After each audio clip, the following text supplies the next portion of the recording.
Reporters TV ન્યૂઝમાં આપનું સ્વાગત છે।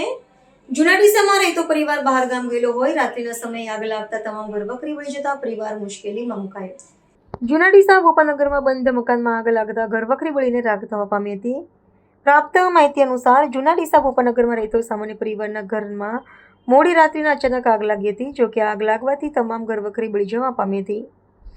જૂના ડીસા ગોપાલનગરમાં રહેતા જાનવીબેન રામાનંદીનો પરિવાર સહિત પાટણ ખાતે માતાજીના રમેલમાં ગયા હતા। તેવામાં રાત્રિના અચાનક આગ લાગતા અફરાતફરીનો માહોલ સર્જાયો હતો।